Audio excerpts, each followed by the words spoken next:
Hey, this is Chelsea Dupre, host of CJ and Cell. Thanks for listening to the following podcast on Public House Media.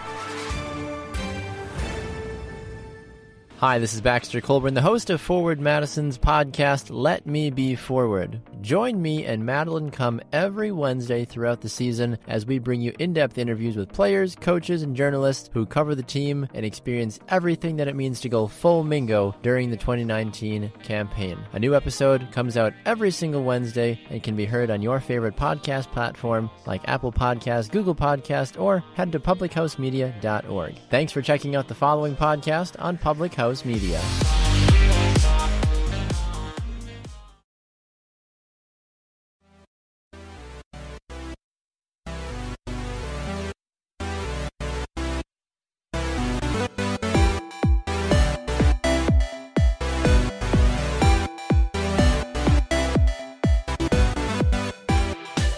Hello and welcome to another edition of Your Soccer Passport World Cup edition here on Public House Media. I'm Brice Burge, he's Ivan Sanchez Carrasco, and the World Cup is, well, it's done, with the United States on top, winning the final game 2-0. This one was probably one of the more dramatic games for the Americans the entire time through. It was also one that I think that a number of the Dutch players could say was their best game of the tournament as well. That being said, the Americans took the top spot, which was expected given the matchup. Ivan, what were your initial thoughts on this one? That the USA were a lot better. I thought, we can break it down as we go along, but as the game went on, the USA just continued to pepper the goal, kind of they had a good amount of the control of the game. Netherlands did a very good job of leaning on their goalkeeper, Van Veenendaal, who was phenomenal, especially in that first half. She was absolutely spectacular. They were really looking to play the long ball, try to take advantage of what they thought was the weak part of the U.S., and that was like there's two center backs, and they try to get Bernstein to really use her speed and try to attack that area, what they thought. And it didn't really work as well as I think the Dutch were hoping for. They created a couple of half chances where they were able to get kind of behind the back line, but nothing really manifested itself from it. But initial thoughts, I just thought the U.S. were spectacular, especially in the midfield with Rose Levine, with Mewis as well. You had Ertz kind of cleaning everything in the back as well, and I thought the midfield was really what won the U.S. the game. I think so too. When you're looking at how to keep the ball going, that midfield was very crucial in terms of holding on to possession, because I think in the first 30 minutes of this game, because this was the first time in the entire tournament that the U.S. did not score in the first 15 minutes. Yeah. And when you look at the first 30 minutes, that the Dutch actually had a higher possession rate for those first 30 minutes, and it was about half and half. I think a slight advantage to the Dutch after halftime, but that kind of changed a little bit in that second half, because possession was considerably higher for the United States in the second half. Shots on goals increased as well as just regular shots. The scoring opportunities and chances for the United States got better and better and higher quality each time, which I think really kind of wore down this Dutch squad, leading to that penalty a little bit. It's been interesting so far to just see how the best offense in the history of the women's game has really kind of set the tone, even though that it may not be the initial storyline. It was almost kind of like it was the same story, but a delayed lead in how this American squad got on the board. Yeah, and I think it goes twofold. One, the Dutch kind of showed all tournament long they struggled to really keep that intensity and keep the level for the whole 90 minutes. They really faded throughout each game after around the 60-something minute, and maybe that's something to do with conditioning. Maybe they were or something of that nature. And so that's one part of it, and that showed out throughout the tournament. the United States, their overall talent, their overall ability just kind of broke them down as well. So I think that was kind of twofold. For the Dutch, it also really hurts them that Martens was not 100% when you have your one of your two best creative midfielders, people who can break down a defense, especially on the counter, especially when there's open gaps and spaces. Mandema was fantastic when she was on the ball, but the fact that Martens couldn't go the full 90 and she couldn't do it in the semifinals either, when you're already the second best team of two, having one of your most creative, one of your best players out really, really hurts you. Oh, I'm blanking. I don't know where to go. But I mean, we can start with. I have a question for you, because I thought the U.S. in general were fantastic. But what do you think with not even playing Horan in the whole game? Because you had players like that, like Horan didn't play at all. Again, substitutes did come pretty late into the game for the U.S. again. They had to make one sub at halftime because of an injury and concussion to O'Hara. Was this USA just being better overall, or did Ellis do something that she did like in the semifinals, or was this back to just US being better? No, I think a lot of this actually comes down to the fact that the offense was finally starting to click in the second half. And the way that this team was starting to go, they got better over time, and they were really able to grind that Dutch squad down, and that momentum was big. You have the ability to kind of change things up, but you've already used one of your subs at half early on, where I think that if you had all three, you might have seen somebody come in earlier for Tobin Heath, maybe, or you bring in somebody, I mean, Carly Lloyd a lot earlier in, that could have been a possibility too. I mean, the subs that they had were so important just because they were always the threat, and they were never really used. I think that one game against the Swedish and against the Spanish really kind of set the storyline as a possibility, but it kind of reminded everybody about how deep this squad was. I think it was a good use of the subs later on to stall time, especially after Lavelle scored. But when you're just now clicking and you're really starting to see Rapinoe and Morgan get in a rhythm and get comfortable, because I didn't think that they were as comfortable as they usually were in the first half. I think that added on to why the U.S. didn't score very early. Yeah, I think part of that too, the Netherlands had a very direct plan, I think, as well, because they were pretty physical to start the game off. I think they tried to make U.S. a little uncomfortable.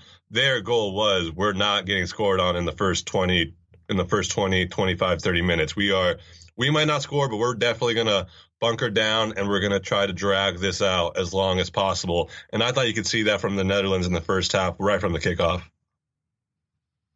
I think so too, and I think that kind of goes to the overall legacy of the United States women's soccer team, because, you know, when the men play soccer, they play football. When the women play soccer, they play American-style soccer. And that's starting to catch up with them in a lot of ways. We've seen that with the Spanish team, and we've talked about the Spanish women's team and sung their praises so many times because they've been able to bring the physicality with them. The Dutch were able to do it in this game. We saw it through the English a couple of times too, as well, in this tournament.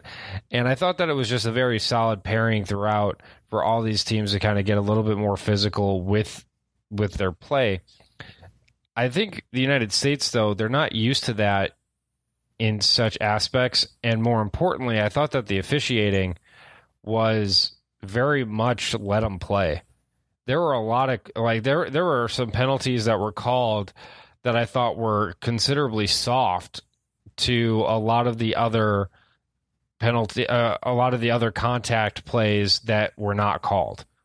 And that, I think, also set a tone for the U.S. to be a little bit more cautious, because it was really going to be the team that crosses a line that nobody knows where the line is that was going to make that first mistake. And you kind of saw that with the Rapinoe penalty. Yeah, I thought you did make a good point that it was the ref did let him play it, and I think I thought that was good. Hold your whistle early, kind of feel that what the game was going to be.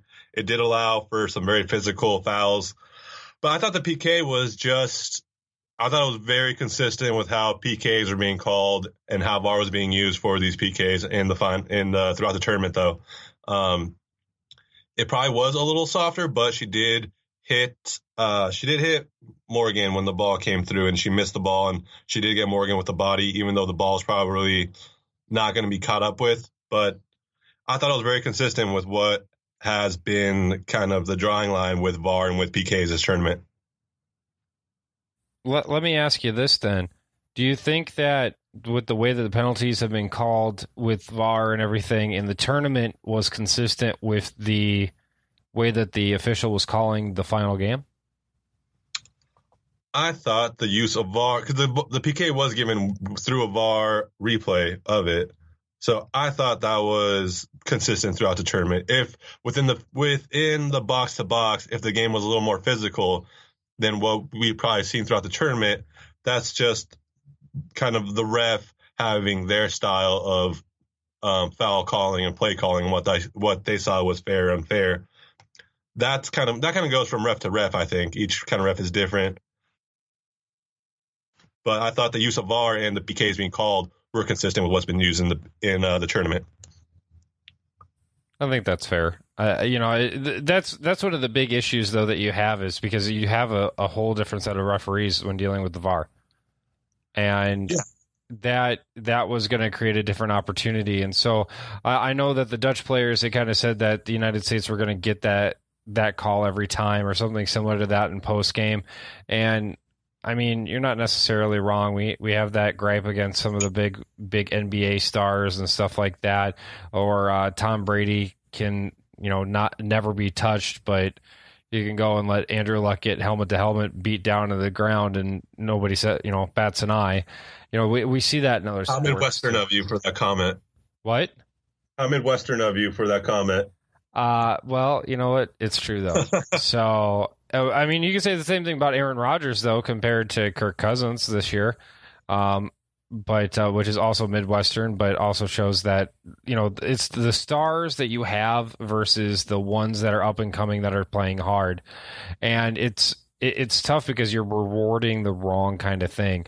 And I'm not, while that is set up that way, I'm not really sure that I would have made that a penalty on review, just because that really undermined what the official was doing in this game. I thought that foul was considerably different compared to anything else, and I'd probably be saying otherwise, but they let him play, and that foul was a lot softer that got the penalty kick than fouls by either squad in the first 20 minutes of that game.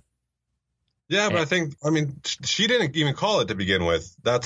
So she was very consistent with that she didn't think from just the game going on that it was a foul. It wasn't until the VAR people told her to review, and then she can get a look and say, well, she missed the ball, she did go high, and she did get her. So, but you're right. That didn't leave the most satisfying taste. That's how U.S. broke this Netherlands team down, was through that PK, which made the Roosevelt goal just that much more satisfying. Was the fact that, that was kind of the goal that cemented it by a player who's been so almost under the radar, but very just fantastic all throughout. They catch the Netherlands on a break, having to push people up. Nobody closed her down as she goes through the midfield, and she just spanked that ball so beautifully into the back post, into low on the ground. Like, what a beautiful goal to cap off what a really deserved title, though, I thought, from Roosevelt. I think so too, and I think that setup is more along the lines of what the United States was able to do. There were a lot of extra pass goals or like quick transition goals. They don't look like transition goals, but they play like transition goals just because of where they're at on the field.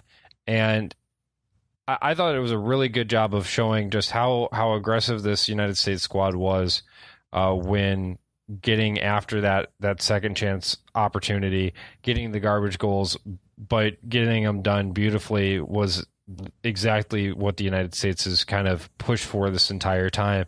And it's really created a great opportunity for the United States to brand that soccer the way that they want to. And it was a fitting final goal for the United States in this tournament.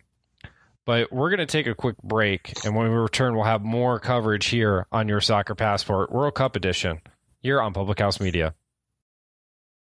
Welcome to my house, baby, take control now. We can't even slow down. We don't have to go a while. Welcome to my house, play that music too. Welcome back to Your Soccer Passport World Cup Edition here on Public House Media. I'm Brice Burge. You can find me on Twitter at @BriceBurge, Brice spelled with an I. He's Ivan Sanchez Carrasco. You can find him on Twitter as well at Ivan Sanchez C90. Let's talk about some of the other aspects of this women's national team, because I think there were a couple of big storylines that came up that we weren't able to talk about with the 4th of July holiday. One based on kind of the legacy of what would happen to a women's national team that won 4 World Cups out of 9 and won back-to-back for the first time, as well as the fact that this was part of a championship Sunday, and supposedly your biggest event and your biggest title was the matinee matchup.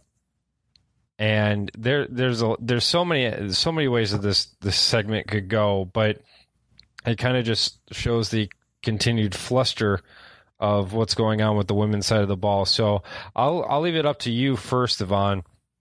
What was one of those like extra storyline issues that came up that kind of stuck out to you after the United States women's team won this World Cup?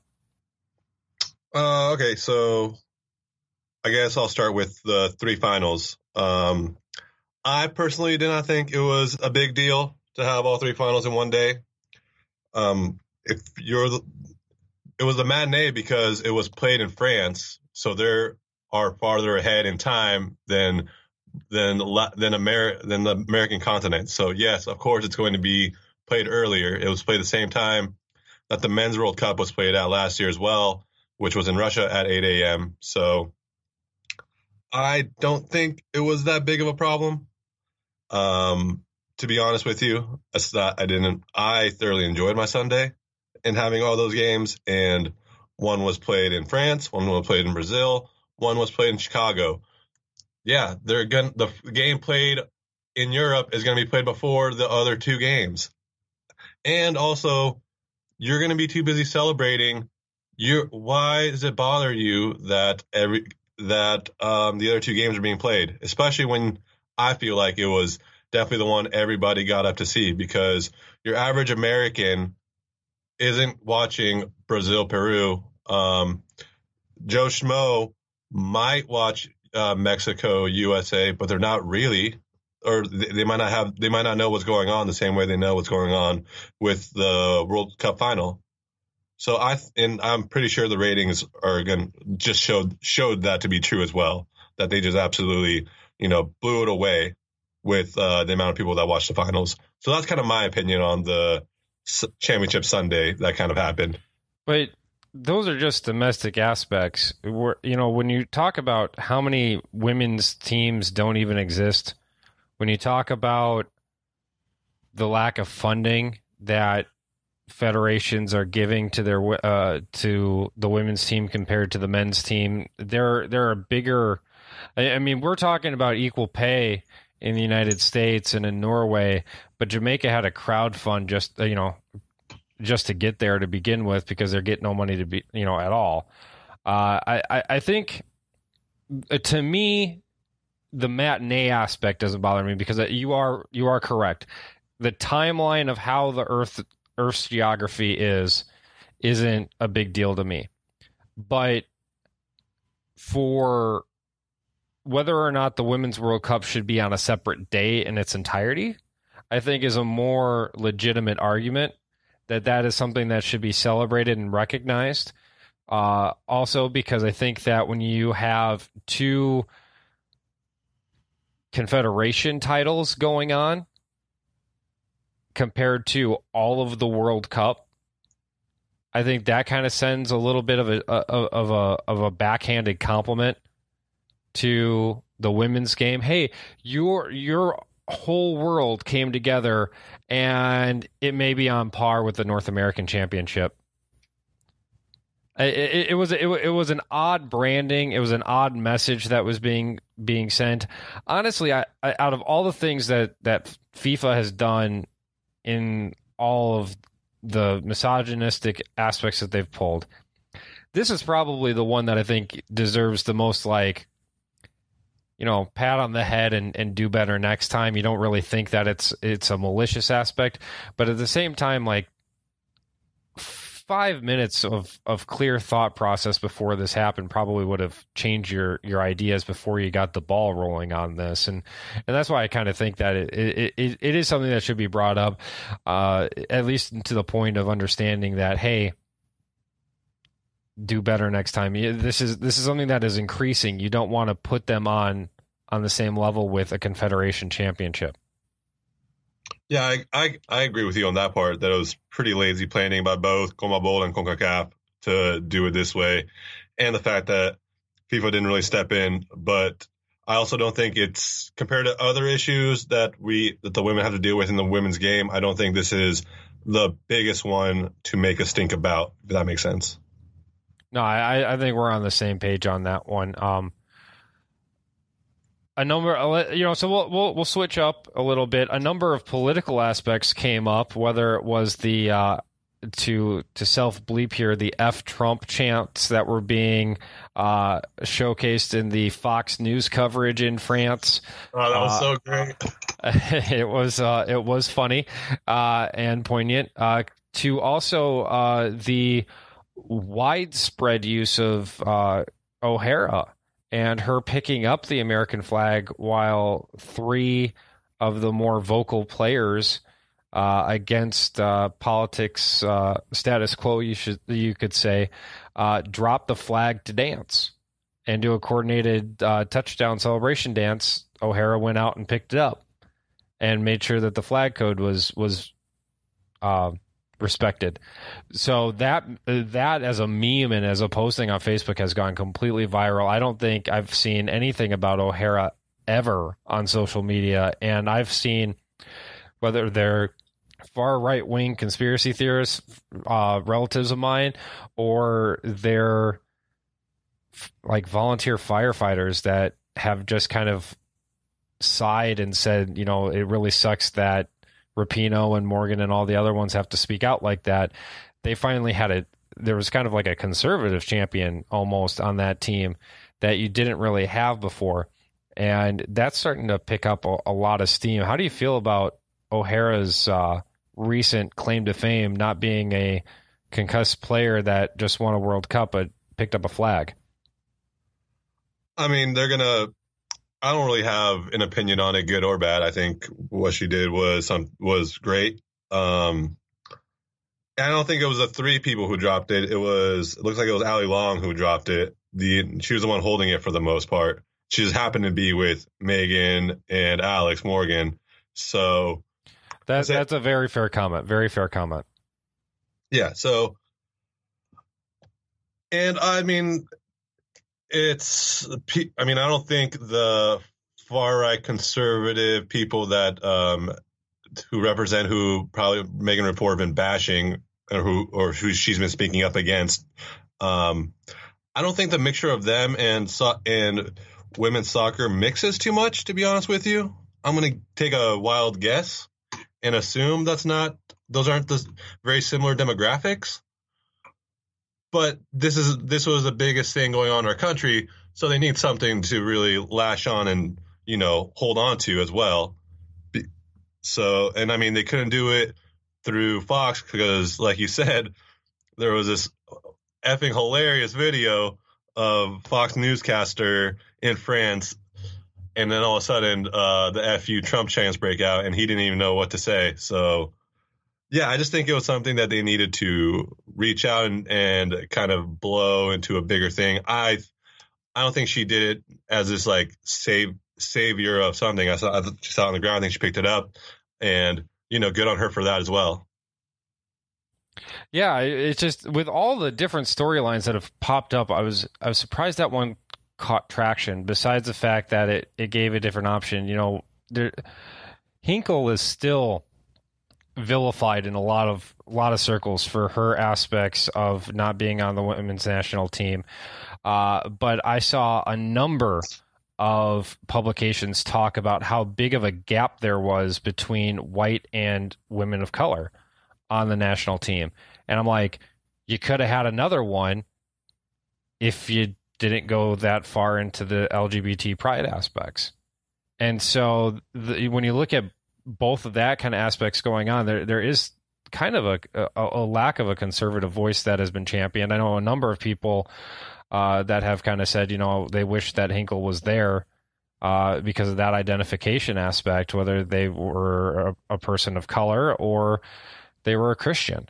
And so it's interesting just how that storyline pops up through an innocuous act like that, of just something that you see and then you kind of think about it. It was instinctive. It wasn't necessarily this big, long, drawn-out thing, despite how we're covering it. Yeah, and those people as Mexican, yeah, the U.S. national team is very white, but that's something that goes very much into how U.S. soccer in general is structured at a very young age and the pay-to-play system. It's not mentioned as much in the women's than in the men's, even though they have there's a similar infrastructure of how youth soccer is in the United States between men and women when it comes to club soccer. It's very identical. It just doesn't get brought up a lot with the women because they win, and they win a lot. And so it gets brought up more with the men because they're like, well, they're not winning, and there's also this huge, large demographics that you're purposely not getting because of how the system's set up. It's the exact same way with the women's soccer. It's just they're winning, so it's easier to brush it off. Yeah, that's it for sure. I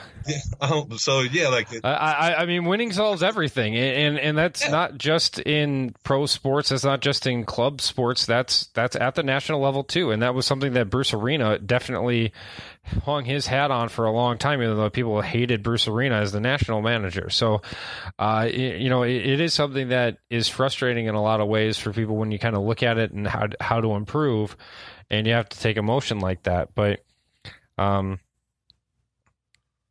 But one question. Go ahead. The winner of this World Cup, though, is Rapinoe, right? She's the real winner of this whole World Cup, far and beyond for what's going to happen in the next coming years, maybe even decades. Oh, yeah. It's the Rapinoe World Cup.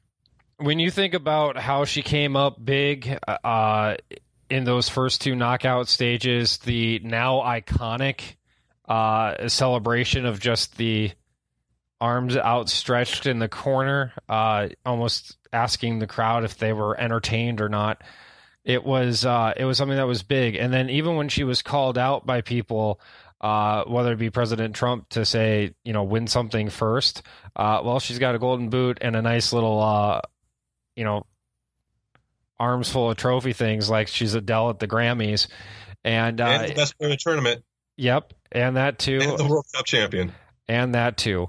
So like she's got that whole trifecta aspect to it. I think the other thing too is that for people that are instant detractors will not recognize the path that she's taken. I think that she's actively tried to have a little bit more grace and poise compared to some of the other things that she had. I mean, she had that one real firebrand quote, but even when dealing with it afterwards, there was a lot of grace and tact that she had after that, and the kind of recognition that she is a role model, that she is an opportunity, what she's meant for the LGBT community. I know that we talked about that on Facebook, about that kind of representation that really threw France underneath the bus, but at the same time, talked about the importance of having LGBT representation in a way that was more natural. It wasn't the forced way that that Hinkle complained. It was the more natural way of letting an individual that is LGBT be celebrated for their actions, which I thought was very nice and awesome in that regard.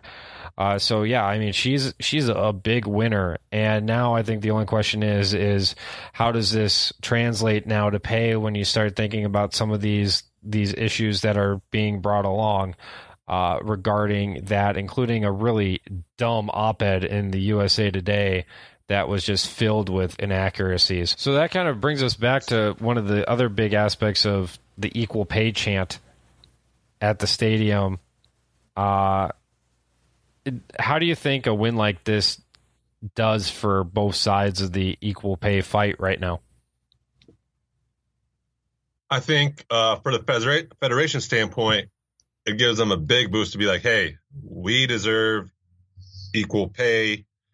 Like specifically from the U.S. Soccer Federation, it's the jersey sales were there, the viewership was there, the popularity was there, everything was there for them to have a base to show. Now what you need is for there to be consistency throughout the other 3 years of a cycle. It cannot just be every 4 years. There needs to be backup from it. Budweiser, I believe, has already made themselves an official sponsor of the NWSL. It's those little steps that now need to happen. It's people going to the games, people watching the games to really continue to push this beyond just this being a conversation that just ends in a larger spectrum and in a month. Also, why won't Nike step up? Nike, who sponsors the federation, if they just stepped up, what they would gain from the PR from it would be massive compared to what the difference would be of just paying them. Well, Nike did put that big commercial up, but Nike also kind of shot themselves in the foot by taking a very heavy polarized push beforehand, as well as their recent issue, for lack of better terminology, regarding the Betsy Ross flag and the sneaker that they pulled on the behest of Colin Kaepernick's counsel. But if it showed them that when you support something like the Colin Kaepernick situation, if you step up and if you're on our dime, you make up the difference in paying these players.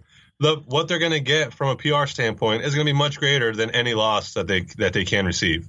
No, because Nike doesn't have that strong of a voice now because of all those other issues. I mean, Nike has a shoe-in, pardon the pun, because they are the uniform kit provider. But that being said, they have spread themselves thin. It's not like when you hear a random group stepping up and saying, hey, this is a big deal. I think one, for example, was Highlights Children's Magazine stepped up with their first ever political statement regarding kids being separated at the border from their parents and kept in the situations that they're in right now. That is a completely out of nowhere scenario. We're not seeing that same kind of consideration pop up with this discussion yet. Mostly because, one, we do know that there's some overlap. So we're not hearing things from landscape management companies that understand how turf versus field works. Could you imagine if a Scott's turf builder came out there and talked about the consistent aspects of playing on turf compared to grass would be? What about some possibilities with more gendered-based products that typically have gone against the company, like Bic, with the way that their razors are marketed and stuff like that? They've been consistently called out. If they wanted to say, hey, we want to start making changes, then this would be an opportunity for them to step up. And 3, individual celebrities that can step up at any time could always do something a la Stephen Colbert with the U.S. speed skating program. There's possibilities for other groups to have more of an impact than Nike, because Nike's already, put themselves in the corner on other issues, especially timeliness wise, because they've got that whole issue where the Betsy Ross flag, I think, is a bigger issue than people are really starting to realize. I know, personally as a libertarian, the Gadsden flag has been misappropriated a number of times, and now the Betsy Ross flag has been misappropriated by white nationalists against Ross's Quaker religious beliefs multiple times. And so like there's issues there that Nike's already involved in, where they could actually bring negative attention and reinforce the negative viewpoints against the women's soccer team for their political views than do anything good.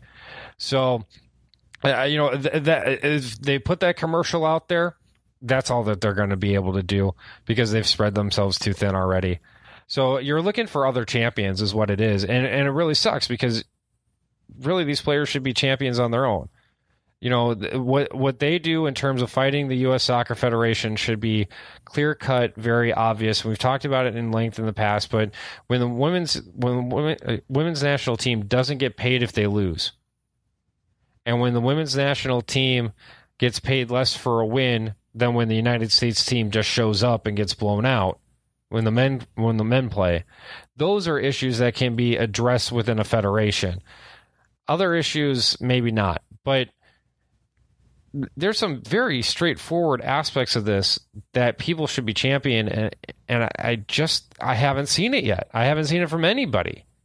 And it's very frustrating as a fan, because you go out there and we say things about like, well, yeah, Nike isn't the best person to do it, but you don't have any other options. You're kind of left in the middle of nowhere, because you're looking for the best possible solution instead of just anything that will tip the needle one way or the other. And it adds to the frustration of what should be a very beautiful thing I got to call, to continue our rant here, I was calling races this Sunday. When I watched the first half, I had to go watch a replay of the second half because I had to go call races this weekend.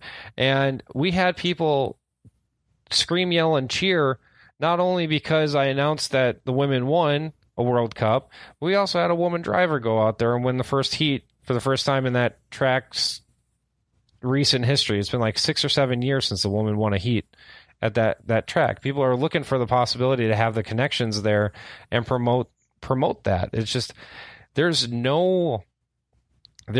no clear-cut way to really do anything besides just pats on the back and then stepping back from a distance. Nobody's actually taking on the aspects of the federation and how they work into consideration. I think that was really pointed out by Matt Walsh's asinine and completely inherently false op-ed in the USA Today, just about what you're actually comparing to and why there's still an issue, is because there's a lot of ignorance there. Yeah, completely agree. But yeah, so I mean, for all the people who are listening, you guys, if we're like, so yeah, that's got to be a next step for equal play, especially with the argument between the men and the women in the federation standpoint. I think that's getting more and more clear cut, that they deserve to be, especially if they're winning, that they need to be compensated with equality from facilities to hotels to travel and everything of that nature. After that, in a more global standpoint, that's a bigger struggle, just because of the men's game is just so much overwhelmingly, powerful when it comes to other federations and the teams they're able to put out on the field from a men's standpoint to a women's standpoint, and everything of that nature just makes it a little more difficult. But from a federation standpoint, in the United States, the argument is getting harder and harder for them not to be compensated equally.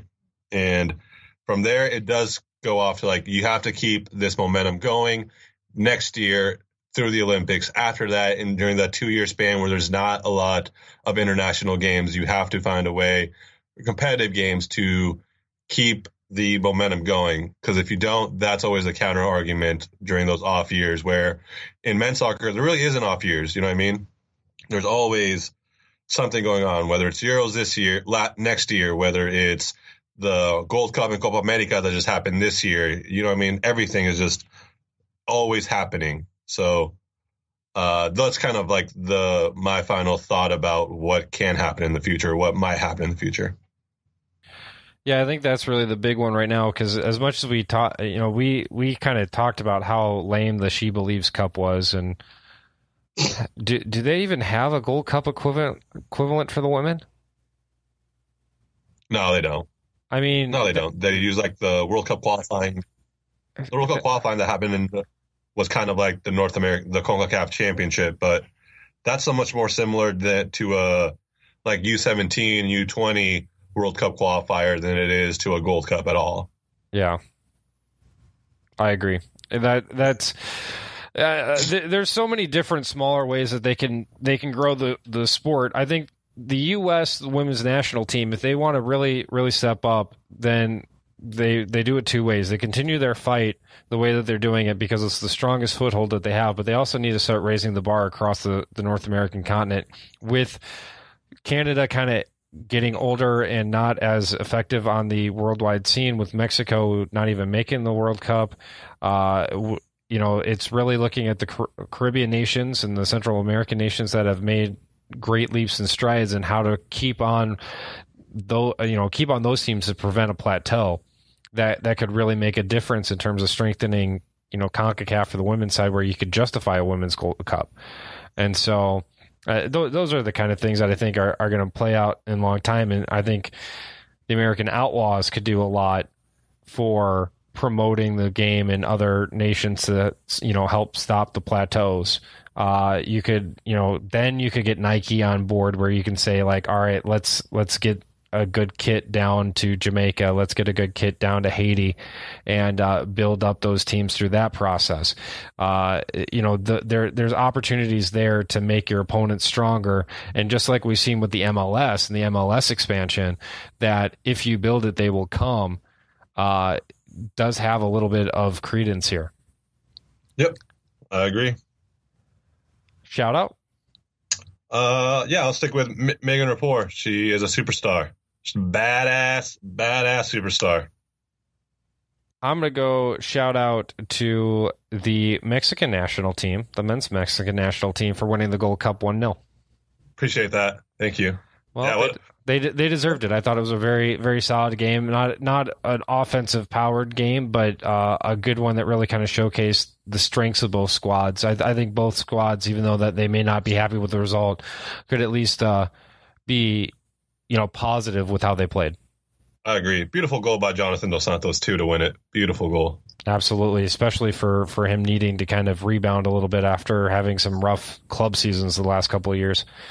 All right, that will do it for us this week. We'll have one last episode, emphasis on the last, coming out this week, as this will be the final episode of Your Soccer Passport. We wanted to make sure that we at least got through the Women's World Cup to end it on a similar note, an equal note, as this show got started on when focusing on the Men's World Cup last season. We'll talk a little bit more about what the show's meant to us in the future with our final episode, and that should be coming out this Friday. We hope you can listen to it, and thanks for listening to everything so far here on Your Soccer Passport. We'll see you later.